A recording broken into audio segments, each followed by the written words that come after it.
Hi, இன்றைக்கி நம்ம வீட்டு ஸ்பெஷல் லஞ்சு களி பண்ணலாம் பார்க்கலாம். பாத்திரத்தில் கொஞ்சம் சாதம் வடித்த கஞ்சி தண்ணியை ஒரு 2 டம்ளர் அளவுக்கு ஊற்றிக்கலாம். அப்புறம் நம்மளுடைய சாதத்தை ஒரு கிண்ணம் அளவுக்கு எடுத்துக்கலாம். ஒரு கிண்ணம் அளவு சாதம் எடுத்து அந்த கஞ்சி தண்ணி கொதிக்க ஆரம்பித்த உடனே நம்ம என்ன பண்ணணும், இந்த சாதத்தை அதில் கொட்டிடணும். சாதம் கொஞ்ச நேரத்திலே உங்களுக்கு கொதி வந்துடும். கொதி வந்த உடனே எந்த பாத்திரத்தில் நம்ம சாதம் எடுத்தோமோ அதே கிண்ணத்தில் கேழ்வரகு மாவையும் ஃபுல்லாக எடுத்து இப்போ அந்த கொதி வரதில் பரவலாக கொட்டிடணும். கொட்டி முடித்து ஒரு 5 மினிட்ஸ் அதை விட்டிங்கன்னா அந்த பபுள்ஸ் எல்லாம் மேலே அப்படியே அந்த கஞ்சி தண்ணியே மாவை மூடும். அதுக்குள்ளே நம்ம என்ன பண்ணிக்கலாம்னா, கொஞ்சம் நமக்கு தேவையான அளவுக்கு உப்பு ஆட் பண்ணிக்கலாம். உப்பு ஆட் பண்ணிவிட்டு நடுவில் மட்டும் ஒரே ஒரு மத்தோ இல்லைனா உடன் ஸ்பூனோ உடன் கரண்டியோ ஏதாவது ஒன்று உள்ளே மட்டும் வச்சிடலாம். ஏன்னா நடுவுலலாம் அது அழகாக அந்த கஞ்சி தண்ணி மூடணும். அதுக்காக இப்படியே விட்டோன்னா ஒரு 10 நிமிஷத்தில் அந்த தண்ணியெல்லாம் வற்றிடும். இப்போ நம்ம லைட்டாக கிண்டும் போது தண்ணி இல்லாத மாதிரி இருக்குது. இந்த ஸ்டேஜில் நம்ம என்ன பண்ணலாம், நம்ம வச்சுருக்க கஞ்சி தண்ணியில் இன்னும் கொஞ்சம் கஞ்சி தண்ணியை இப்போ நம்ம ஆட் பண்ணிக்கலாம். இதில்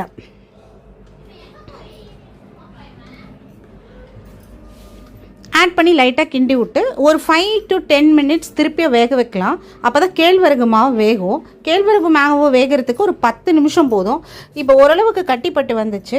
இந்த ஸ்டேஜில் இது வெந்துச்சா இல்லையான்னு பார்க்கறதுக்கு நம்ம கையை தண்ணியால் தொட்டு நம்ம கேழ்வரகு மாவை தொட்டு பார்த்தா நம்ம கையில் ஒட்டாமல் வந்துச்சுன்னா களி ரெடி ஆகிடுச்சு. இப்போ நம்ம இறக்கி மத்து வச்சு நல்லா கிண்டுன்னு கிண்டணும். எந்த இடத்துலையும் மாவு இருக்கக்கூடாது. அதுக்காக மாவை உடச்சி விட்றதுக்காக தான் நல்லா கிண்டுறோம். கிண்டி முடிச்சோடனே ஒரு எந்த பாத்திரத்தில் களி செய்ய போகிறோமோ அந்த பாத்திரத்தை தண்ணியில் கழுவிட்டு நமக்கு தேவையான அளவுக்கு களியுடைய எடுத்து போட்டு சுற்றுன்னு சொல்லட்டணும்னா நமக்கு என்ன ஆகும்னா அழகாக களி உருண்டை ரெடி ஆகிடும். இது மாதிரி நமக்கு இன்னொரு உருண்டை வேணும். ஸோ நமக்கு எவ்வளோ வேணுமோ, பெருசாக வேணும்னா பெரிய அளவு எடுத்து போட்டுக்கோங்க. ஜஸ்ட் அந்த பாத்திரத்தை சொல்லட்டுன்னு சொல்லட்டினாலே அழகாக களி உருண்டை ஃபார்ம் ஆகிடும். அவ்வளோதான். இன்றைக்கி நம்ம வீட்டு ஸ்பெஷல் களி உருண்டை பண்ணியாச்சு. இதுக்கு ஸ்பெஷல் காம்பினேஷனாக நம்ம என்ன பண்ணியிருக்கோம் அப்படின்னு பார்த்தீங்கன்னா, மீன் குழம்பு வச்சுருக்கோம், ஒயிட் ரைஸ் கொஞ்சம் பண்ணியிருக்கோம். அதுக்கப்புறம் இன்றைக்கி சங்கரா மீன் தான் வாங்கி அதோடைய தலையெல்லாம் போட்டு குழம்பு வச்சுருக்கேன். அண்ட் அதுக்கப்புறம் கொஞ்சம் மீனை வறுத்துருக்கேன். களிக்கு மீன் குழம்பு செம்ம காம்பினேஷனாக இருக்கும். இந்த மீன் குழம்பு ரெசிப்பியும் உங்களுக்கு வேணும்னா நான் அப்லோட் பண்ணுறேன். இப்போ களியோட மேலே மீன் குழம்பை ஊற்றி நம்ம லைட்டாக களி எடுத்து டேஸ்ட் பண்ணி பார்க்கலாம். நல்லா மாங்காய் மீன் போட்டு சூப்பராக புளிப்பு காரம் உப்பு எல்லாம் டேஸ்ட்லாம் கரெக்டாக இருக்க மாதிரி மீன் குழம்பு பண்ணியிருக்கேன். இப்போ இந்த களியை நம்ம டேஸ்ட் பண்ணி பார்க்கலாம். இந்த ரெசிபி உங்களுக்கு பிடிச்சிருந்தா லைக் பண்ணி ஷேர் பண்ணி சப்ஸ்கிரைப் பண்ணுங்கள்.